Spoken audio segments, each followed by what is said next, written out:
What up, what up, what up? Daniel Augustin here. I'm going to be giving my opinion on the Penn State Boise State game of the quarterfinals of the college football playoffs. Come on, baby!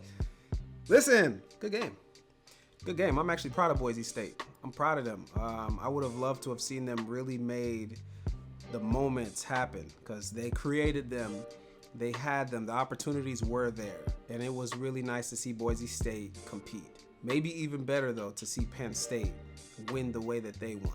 One of the quotes I want to start this video with, it's the only quote I got to start this video with, don't get bored with the details. Don't get bored with the details.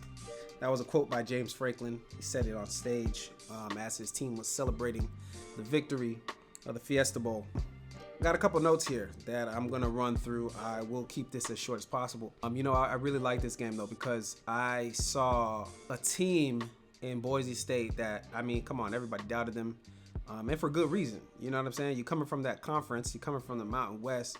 Ain't nobody really stunting y'all like that. You gonna have to earn it. And I think they got my respect after a game like that. I know the score in this game looks worse than, say, what Indiana and Notre Dame's was, but it's no comparison. This was actually a good game. It was a competitive game. Penn State did start this game off in a way where they came out for blood. They came for blood. Okay, Penn State was unstoppable at the beginning. I think Penn State, though, they show their hand a bit in this game. They struggled to separate from Boise State. That says a lot about Boise, but it says a lot about Penn State too. I think Penn State's defense is pretty fantastic. Okay, after watching them against SMU, watching them here against Boise, it's hard sometimes because I've seen them lose to Ohio State, but that was a close one. It wasn't too crazy of a score. And then I saw them go back and forth, score for score with Oregon. Penn State gives like this chameleon-like energy where they can kind of put up points, but they can also kind of have these rock fights and go back and forth. So you don't know what you're going to get out of Penn State, except for the fact that it's going to be hard fought. They're going to go back and forth with you. Okay? The first quarter is and can be no surprise. Penn State's bigger. They're faster. They're stronger. They got more athletes on their team that has superstar potential than Boise State has and ever would have. Okay? So Penn State can actually spread the ball.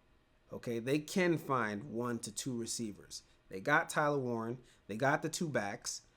They got an option between 3 to 5 guys. Okay, they're just not the kind of team that, you're going to see them genuinely come out game after game and put up 60.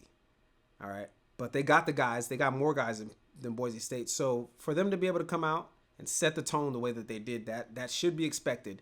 With Boise State, it's really more so a matter of, are y'all going to be able to take the first punch and punch back?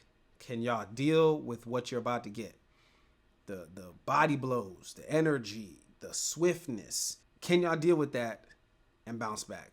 Can y'all deal with that and make plays? Part of the reason why I really like watching Boise State in this game, despite the fact that they lose this game by, say, 3 touchdowns? Part of the reason why I really enjoy watching them, though, is because they competed. They competed. If you watch any of my videos, when I'm talking about even my favorite teams, what I do not want to watch is a team that goes out there and does not compete. Gonna keep running through these notes and I'll keep talking about how they competed along the way, but Penn State's strength is their pass rush. Boise's not really looking to come out and throw, but because Penn State's strength is their pass rush, and how James Franklin's, how I started this off saying, don't get bored with the details. Their whole focus in this game was to shut down Ashton Jeanty. Make them beat us with the pass. They're going to have to do it with the pass. Point blank, period. They're going to have to surprise us. They're going to have to surprise the world. Because when we look at the tape, yeah, there's a couple moments here where you see a receiver catching a pass and this, that, and the third. But you don't know these receivers for doing that because it's always Ashton. They were all over him.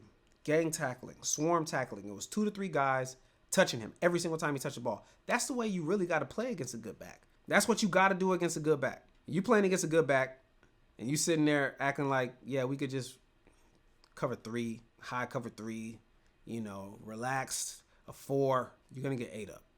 All right. Ashton Jeanty's biggest run was on a 3rd and 21 when Penn State was more so in pass coverage. The whole game, though, he genuinely was only averaging about 3 yards a touch. And I think that's a good game for him also because, not just him, but for college football in general. Because Boise State should not have gotten that bye. They shouldn't have. It's one thing that a lot of people have been talking about. They're talking about how the fact that Oregon is going to be playing against Ohio State, and they hate the fact that Oregon got this bad draw. Is it fair? This, that, and the third. Listen, I think the fact that Oregon got the bye is more important than who they play next. I totally get the fact that it's Ohio State and Ohio State is dangerous. I get all that. But now you're just handpicking games and trying to decide who's who and where they go. Because I don't think it was handpicked that Ohio State needs to play Oregon next. Ohio State got the ranking that they got, and then Ohio State played Tennessee. So Ohio State still had to earn their way to Oregon. But the reason why I say it's so important for the bye, Abdul Carter got hurt tonight. Penn State, I think they made a great decision in sitting him out because the pass rush is so intense on that team. The whole defense, okay, because you got 6 back there in the secondary just making plays. Fumble recovery, 2 interceptions. I mean, making plays all over the field. So Abdul Carter, though, getting hurt in a game like this, he played against SMU. Plays in another big game against Boise State, against a back who's 210 pounds. 5'9", sure, but 210 pounds. So it's a lot of energy. That's a lot of weight. You got the O-lineman. They ain't no slack O-lineman. And then you got Ashton Jeanty. It's a lot of banging. So now Penn State got to play against these 2 teams before they ever even get to a Notre Dame-Georgia game where you know it's going to be more running, especially if it's Notre Dame. You know it's going to be more running. That's a lot to deal with. So for a team like Oregon to have the bye, in my opinion, is more important than them playing Ohio State. Totally understand this idea that they're the number 1 team. They're undefeated, so they should get to play whoever's the worst seed per se. They shouldn't have the toughest path. I understand that, but that's just cherry picking at this point. We in it. We in it. It is what it is. Now you got to work your way back to the title. You got to work your way to the title game. So just going to run through my notes here. Jeanty's fumbles. Listen, the swarming, the gang tackling. I think the fact that Jeanty breaks so many tackles, he constantly stays upright, it's a strength of his, but great teams are going to be able to use your strengths as weaknesses, and that's exactly what they did. That's exactly what they did. Because while you're busy trying to break tackles, there's no way on earth you can genuinely be that focused on keeping that ball tucked as tight as you would keep it if you were just getting through the hole. No, because right now you're focused on your legs churning. You're focused on a nice forearm shiver to do whatever you got to do to stay upright. So the fact that Penn State was not just hitting them, was not just swarming and gang tackling, but also aggressively swiping at the ball. I mean, I think Ashton got something tonight that he has not gotten all season. He fumbled the ball twice tonight within the first quarter, if I'm not mistaken. Twice in the first quarter, yes. 2 times in the first quarter, and he's only fumbled or lost 2 fumbles 2 times all season. So I think Boise State got a chance to play against the team whose strength matched their strength. And they genuinely got a chance. Like they played against Oregon, but Oregon, as far as run stopping, that's not what Oregon finna do. Oregon is not the team that's going to come out there and just pound for pound run stop you. Oregon is a team that has athletes on their defense. They can get to the quarterback, but they're just not the most powerful team in the world. But they got athletes.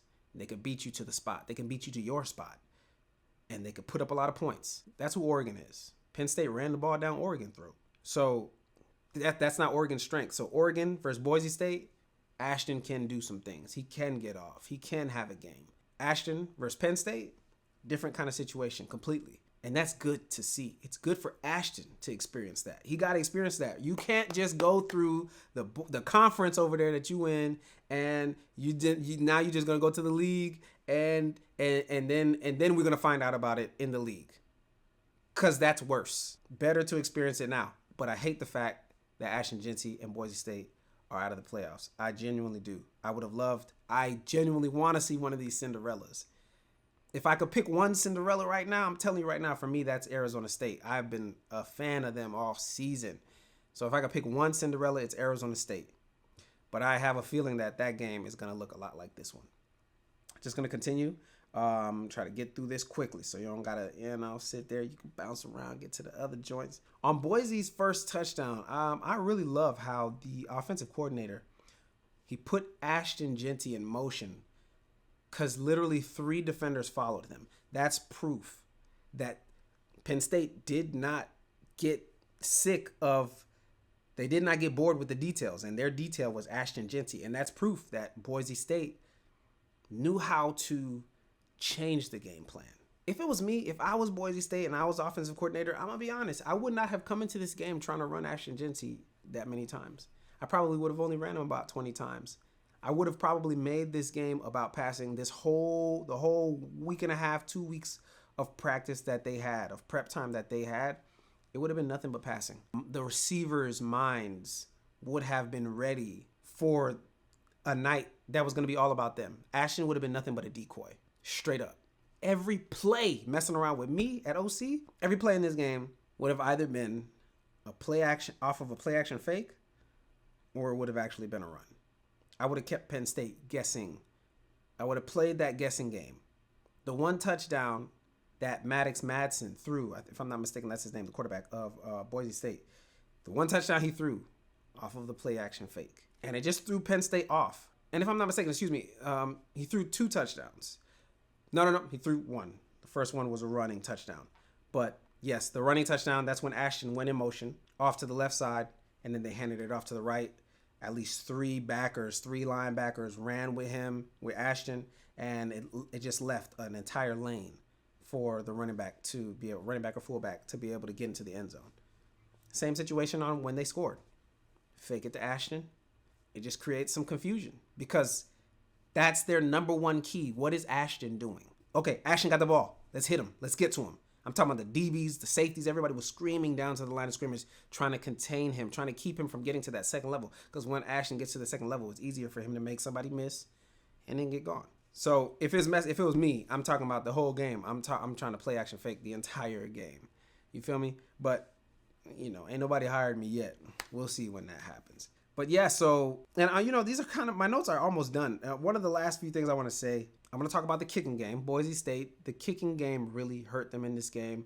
I think the kicking game hurt them more than the 3 interceptions. I just do. I think it did. Because there was a time where they still had an opportunity to win this game. There was a time where getting into the fourth quarter, Boise State had a chance to close the gap on the lead, and they dropped a pass. They had a couple drop passes by the wide receiving core. I think it was number 3. He made a couple really great plays. Capel, I might be saying that wrong, made a couple really great plays, but they're not used to having the attention on them or having Boise State need them to make plays. That's why I say the whole couple of weeks of practice, Ashton been running all season. Give this man a break. Those whole 2 weeks, it would have just been wide receiving. Just I'm throwing the ball down the field. What do we need to do? Y'all got to be ready. I would have been preaching to them, guys, this game is going to be on you, not on Ashton. It's going to be on you. They're going to force us to go to you. But number 3 dropped the ball on the goal line. Boise State then did score, but then they had a penalty, a hands in the face penalty. I'm so sick of these referees, man. I'm so sick of them and how they just have the opportunity to change the game sometimes with just one call. It's so disheartening. It disgusts me.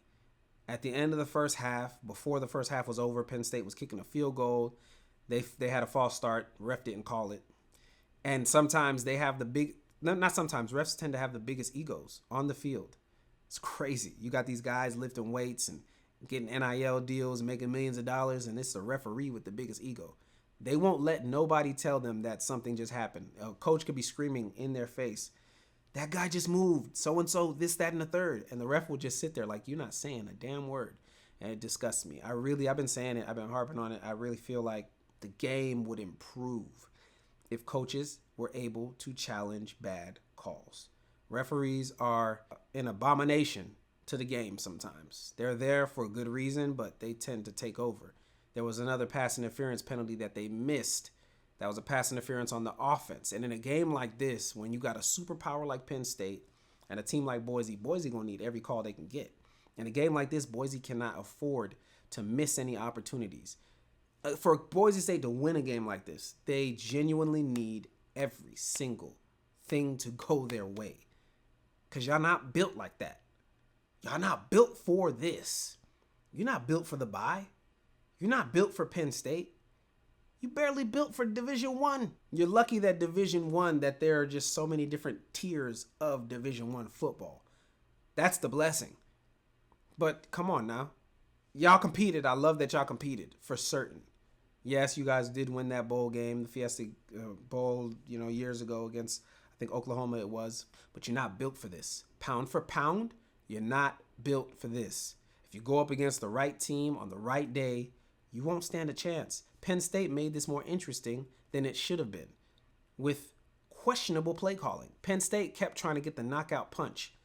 They went deep more times in this game than they have gone deep all season, it felt like, forcing it downfield, like they were disrespecting Boise State's DBs. And the reason why I got an issue with that is because every single time they ran the ball, they were averaging 7 or 8 yards a carry. It's ridiculous how well they were running the ball. But for some reason, they kept deciding, let's go deep. Let's end this right now. I didn't like that. I do think Penn State, they're a good competitive team, but they're going to run up against somebody who is just better than them in all phases. If they play Georgia, Georgia got a better D-line than just about anybody in college football. Penn State's probably close, though. Penn State's probably close, really, when it boils down to it. But if they play Georgia, Georgia's got 2 running backs that can hit the home run, not just Ashton. Georgia's receivers, they're suspect, but they started making plays when Gunnar Stockton got into the game. Gunner's been getting a groove with them, and it's a new groove, so I feel like it might be a groove that kind of can just be on the right page, not on an expected page like Carson Beck might have had with those guys. If they go up against Notre Dame pound for pound is going to be more competitive than Boise State. From their linebackers, their D-line, their DBs, their running back. One note I want to make about this before I end, though. The Boise State quarterback, if I'm not mistaken, he ended this game with 3 interceptions. Okay, so this statement I'm going to make right now is going to maybe be a bit questionable, but I'll go ahead and say it. I like this guy. I like him. I fucking like him. Yo, if you finna go out swinging. Don't go out with no cute shit. Go out swinging. When I watched Colorado play against BYU the other night, and I made a video about that, a lot of people, there were some people who agreed, and then there were some people who just absolutely disagreed. And a lot of my beef was for Shedeur Sanders. Because I felt like in a lot of ways he did not make any adjustment. And the Colorado offense, they give him total autonomy. They let him call plays. They let him run the offense. So when the offense looks terrible, I don't blame Pat Shurmur. I blame Dion because he's the head coach. But I blame Shedeur. BYU's defensive line was getting to him quickly, but he made no adjustments to get the ball out quickly. When I watched this guy from Boise State, shoot, getting the ball out quickly. It had something to do with, I would say, 1 or 2 of the interceptions. But like I said, I'd have had these guys throwing all week.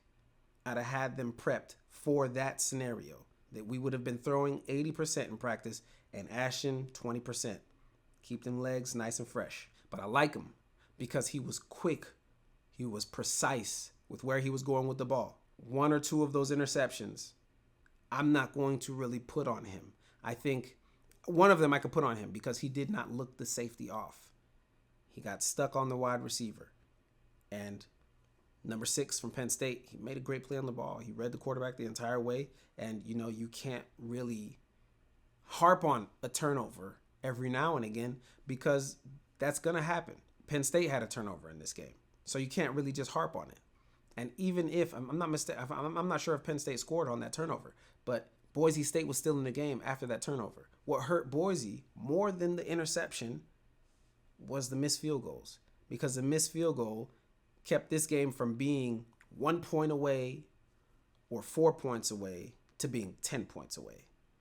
And now you need 2 scores as opposed to just 1 score and now, oh, snap, we in the lead. I like this guy because he was getting the ball out quickly. I like this guy because he knew where he wanted to go with the ball. You're going up against a team with a great pass rush, and you're not really letting them get to you. You're getting the ball out before they can get to you. I mean, that's all you can ask for from a quarterback who's going up against a team who that team's strength can totally nullify everything that y'all need to do to win this game. And I'm talking about 2-3 step drop. He's getting it out. He was not sitting back there waiting, trying to see, oh, where's my main guy? Is he wide open? No, man, he's taking the quick four-yard route, 5-yard hitch. He's taking the quick one. Listen, Boise State really competed in this game. I thought it was a great game. Despite what the score looked like, I thought it was a fantastic game. It was a great start to the quarterfinals. Tomorrow, I look forward to all 3 of the games. I do feel like the Texas-Arizona State might look a lot like this one. Maybe more so because Jordan Tyson is not going to be playing. I think if Jordan Tyson was in this game with Arizona State, I think Arizona State really can make this close the whole way through. But he's not there. I think Arizona State is going to be trying too hard, if that makes sense. I feel like they're going to be trying a little too hard because they're kind of building themselves up with some of the stuff that they're saying in their interviews because, you know, it's hard during this time. People are interviewing you more than they ever interview you, and they're going to mess around and force you to give them a soundbite because they want to put something on a t-shirt. They want to lead with headlines, and there's headlines already saying Cam Scadaboo saying, "No one can stop me." Okay. If they know you about to run the ball, they going to stop you. If they know you finna get 25, 30 carries, they going to stop you. That's what just happened with Ashton Jeanty. They know you're the main piece, the main plate, the main dish. We going to stop you. We going to sell out to stop you. And you don't got Jordan Tyson. So at the most, you got 1 to 2 other guys that might create a mismatch, might create this matchup problem. Maybe. But you're going up against Texas, who is arguably the best secondary in college football. It's not a good recipe. It's definitely not a good recipe for any kind of Cinderella story. But I look forward to it. And even if what we get is what we expected, I still look forward to it because ultimately what we are getting, I know, you know, a couple weeks ago I was talking about the blowouts. Ultimately what we are getting are teams who have to earn it. Teams who have to earn it. Texas losing to Georgia twice, you don't get no bye. And now you got to earn your way back up to the chip. And I appreciate that, whether it's a blowout or whether it's not. And the game they had against Clemson was not a blowout. The game they're going to have against Arizona State, I don't know that it'll be a blowout because I really don't have that kind of faith in Quinn Ewers, but we shall see. All in all, this was a fantastic game. It sucks that it has to end the way that it just did for Boise State because, I mean, listen, they earned their keep. Even though they didn't have that kind of team on their schedule in the regular season, they earned their keep. You know, they did earn their keep. They had a great season. Would have loved to have seen them end this season with some kind of bowl game win, and Penn State was just not having it. And it's nice to see Penn State earning their way. I think I would have more faith in Penn State if they didn't get into that weird period of the game where they were just forcing a knockout punch. Sometimes this team, Penn State, gets into a bit of a we don't know who we are or how we're going to be who we are. But that's my take. Listen, I'm out of here. I'm out of your ears. Enjoy your holiday. Happy New Year. You dig? If you got to this part of the video, I really appreciate you rocking with me. I'd appreciate it even more if you felt you'd like to subscribe. That would be fly. You know what I'm talking about? I'll see you tomorrow. You dig? Peace.